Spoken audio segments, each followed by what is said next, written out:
Hello दोस्तों, नमस्कार। आज आपके साथ मैं चंद्रशेखर आज़ाद के ऊपर एक वीडियो शेयर करना चाह रहा हूं। आज उनकी पुण्यतिथि भी है। आज के ही दिन चंद्रशेखर आज़ाद जो है इलाहाबाद के अल्फ्रेड पार्क में शहीद हो गए थे। चंद्रशेखर आज़ाद की अगर हम बात करें तो उनके जैसा दिलेर आदमी, उनके जैसा जाबाज आदमी इस इतिहास में कोई नहीं रहा। जिस तरह से आज़ादी के दीवाने थे, उन्होंने अपना नाम तक आज़ाद रख लिया। तो आइए जानते हैं उनके बारे में और उनको नमन करते हैं आज के दिन। आज़ाद के पिता मध्य प्रदेश में जो है वो अलीराजपुर में रियासत में काम करते थे। उनका नाम सीताराम तिवारी था। उनकी माता जगरानी देवी, जिनका ये चित्र आप देख रहे हैं, बहुत ही धार्मिक महिला थी। इन लोगों का पैतृक आवास जो था वो पैतृक आवास उन्नाव जिले में था और उन्नाव जिले में ये बदरका गांव से आए थे। बदरका गांव में इनका रहन सहन बहुत ही शानदार तरीके से था, लेकिन अचानक 1856 में जब वहाँ पर अकाल पड़ गया तो इन्हें वो जगह छोड़नी पड़ी और वो जगह छोड़ करके ये आ गए कहाँ? मध्य प्रदेश में, और अलीराजपुर के रियासत में ये काम करने लगे।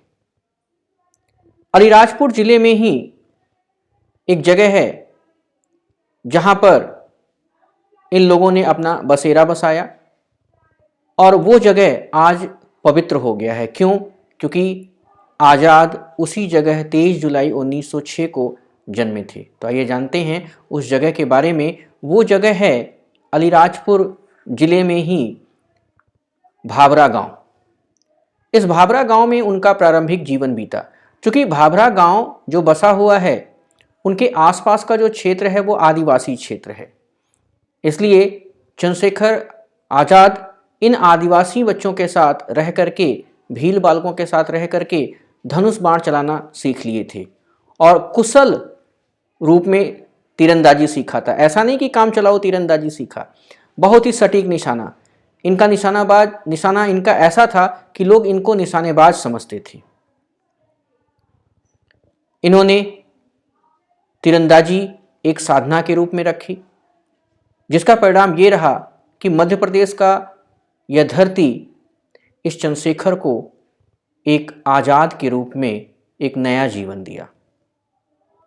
अंग्रेजों की पराधीनता से मुक्त होने के लिए आज़ाद के मन में यहीं से क्रांति के बीज पड़ गए थे और ये क्रांति के बीज जिस समय पड़े, उस समय कोई नहीं जानता था कि चंद्रशेखर आज़ाद के नाम से पूरा ब्रिटानिया हुकूमत जो है वो थर्राएगा।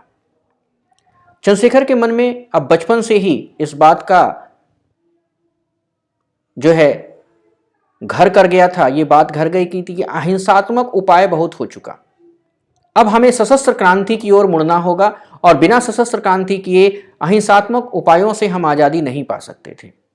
10 वर्ष की आयु में इन्हें बनारस भेज दिया गया और बनारस जो क्रांतिकारियों का एक महत्वपूर्ण गढ़ था, वहां पर इनकी मुलाकात मनमथ नाथ गुप्त और प्रणवेश चटर्जी से होती है। इन दोनों के सानिध्य में आकर के ये बालक जो है क्रांति दल का सदस्य बन जाता है और यह क्रांतिकारी दल था हिंदुस्तान प्रजातंत्र संघ, जिसमें क्रांतिकारी पल रहे थे। इधर धरती तेजी से करवट ले रही थी, इतिहास बदलने वाला था। आज अगर वर्तमान में देखें तो जहां पर चंद्रशेखर आज़ाद का जन्म हुआ था, वह कुटिया 2012 में राज्य सरकार ने उसे आज़ाद स्मृति मंदिर का निर्माण करवाया है और भाभरा का नाम बदल दिया गया है और अब चंद्रशेखर आज़ाद नगर उसका नाम जाना जाता है। वहीं पर चंद्रशेखर आज़ाद की 14 फुट ऊंची प्रतिमा स्थापित है जो अष्ट धातुओं से बनी हुई है और यहाँ पर आज़ाद से जुड़े हुए साहित्य, तस्वीरें रखी हुई है ताकि जो भी यहाँ आए वह आज़ाद के बारे में जान सके। यह गांव आज़ाद के रूप में जाना जाता है और दुनिया में आज़ाद की पहचान किसी से अछूती नहीं है। आजाद का बचपन क्रांति को सजे हुए धीरे धीरे बढ़ रहा था और अब तक ये समझ चुके थे कि हमारे देश को आज़ाद कराने का एक ही तरीका है, वो है क्रांति। उसी समय 1919 में अमृतसर का जलियांवाला बाग हत्याकांड हुआ, जिसमें निर्दोष लोग मारे गए। इस घटना से बाल मन पर बहुत ज़्यादा असर हुआ और उस असर को देखते हुए इनका मन हमेशा क्रांति की ओर बढ़ने का चाह रहा था।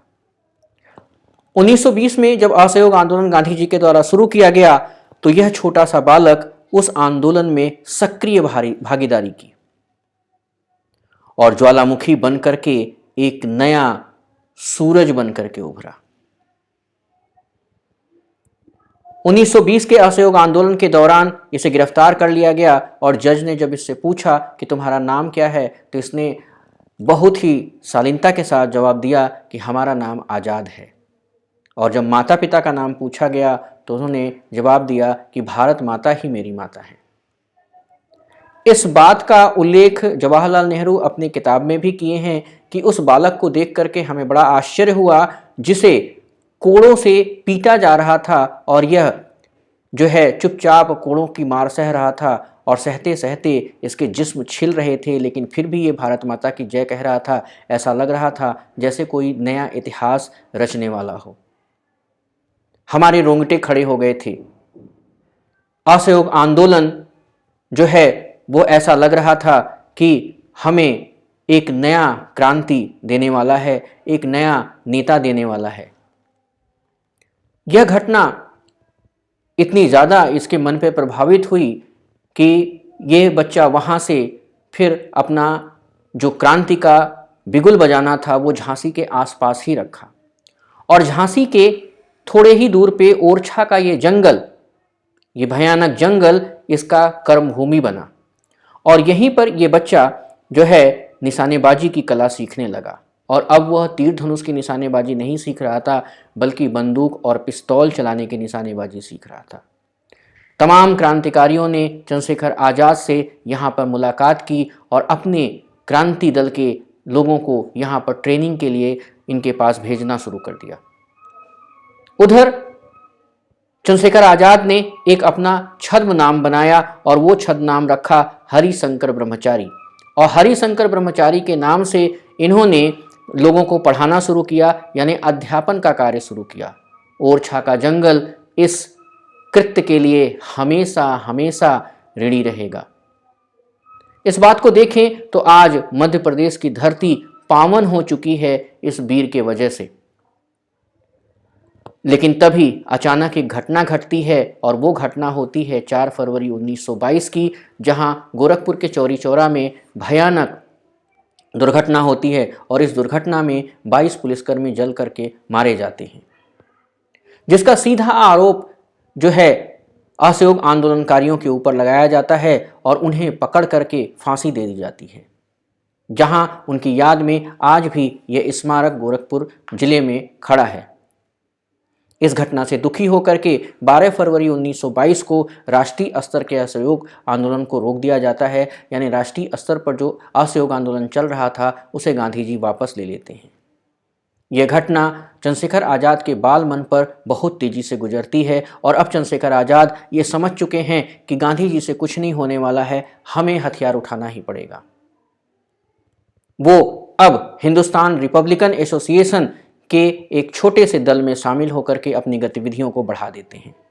उन्हें उनका साथ मिलता है भगत सिंह, सुखदेव, राजगुरु, रामप्रसाद बिस्मिल, अशफाक उल्लाह का, जहां पर वो अपने जाबाज कारनामों से सभी का दिल जीत लेते हैं। इस चित्र में ये हैं आपके भगत सिंह, ये हैं सुखदेव, ये हैं आपके राजगुरु, ये रामप्रसाद बिस्मिल, ये अशफाक उल्लाह और ये हैं चंद्रशेखर आज़ाद। 1924 में हिंदुस्तान रिपब्लिकन एसोसिएशन की स्थापना तेजी से कर दी जाती है और उसमें सबसे बड़ा जो योगदान होता है वो होता है रामप्रसाद बिस्मिल, योगेश चंद्र चटर्जी, चंद्रशेखर आज़ाद, सचिंद्रनाथ सान्याल का। और कानपुर में एक पूरा महकमा जो है इनके कारनामों से दहल जाता है। 8 अगस्त को रामप्रसाद बिस्मिल के घर एक मीटिंग होती है और इस मीटिंग में ये निर्णय लिया जाता है कि 9 अगस्त 1925 को शाहजहांपुर शहर के रेलवे स्टेशन से जो है 10 लोग उस गाड़ी पर सवार होंगे जिसका नाम होगा 8 डाउन सहारनपुर लखनऊ पैसेंजर रेलगाड़ी, जहां से हमें सरकारी धन लूटना है। और ये घटना काकोरी कांड के नाम से विख्यात होता है। इसमें शाहजहांपुर से बिस्मिल शामिल होते हैं, अशफाकुल्लाह शामिल होते हैं, मुरारी शर्मा शामिल होते हैं, बनवारी लाल, और बंगाल से राजेंद्र लाहिड़ी, सचिन नाथ बख्शी, केशव चक्रवर्ती अपने जांबाजी को दिखाने के लिए इस रेलगाड़ी में तैयार सवार होते हैं। और उन सबको साहस दे रहे थे चंद्रशेखर आज़ाद, क्योंकि उस समय चंद्रशेखर आज़ाद के पास यह खतरनाक गन था जो उस समय AK-47 की तरह काम करता था। और यह जर्मनी में बना हुआ एक ऐसा पिस्टल था जो उस समय 4 पिस्टल लोगों के लिए मंगाया गया था, जिन 4 पिस्टल्स में एक में जो है बिस्मिल संभाल रहे थे, रामप्रसाद बिस्मिल एक पिस्टल लिए हुए थे, एक अशफाकुल्लाह के पास था, एक चंद्रशेखर आज़ाद के पास था और एक राजेंद्र लाहिड़ी के पास था। और ये इतना खतरनाक था कि इस पिस्टल को देखते ही अंग्रेजी सिपाहियों के पैरों तले जमीन खिसक जाती थी।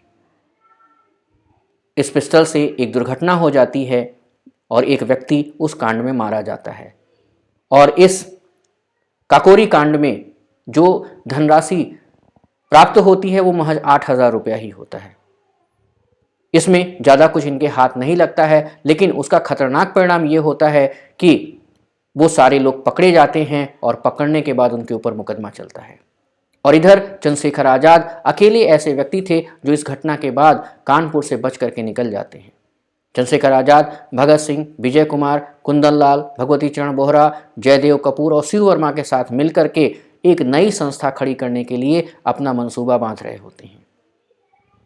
इस मंसूबे को सही दिशा देने के लिए पंजाब, संयुक्त प्रांत, आगरा, अवध, राजपूताना, बिहार, उड़ीसा तमाम जगह पर इनका जो है आवागमन बढ़ जाता है।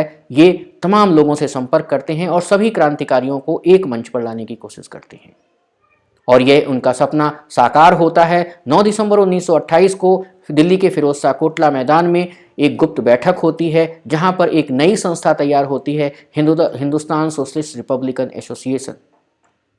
ये संस्था अभी तैयार हुई थी कि अचानक एक बहुत बड़ी दुर्घटना हो जाती है और वो दुर्घटना होती है दिसंबर 1927 में। राजेंद्र लाहिड़ी, अशफाकुल्लाह खां, रामप्रसाद बिस्मिल और रोशन सिंह को फांसी दे दी जाती है क्योंकि उन्होंने काकोरी कांड में अपना महत्वपूर्ण रोल निभाया था। और उसके ठीक 1 साल बाद 1928 में लाला लाजपत राय लाठियों से पीट करके मार डाले जाते हैं।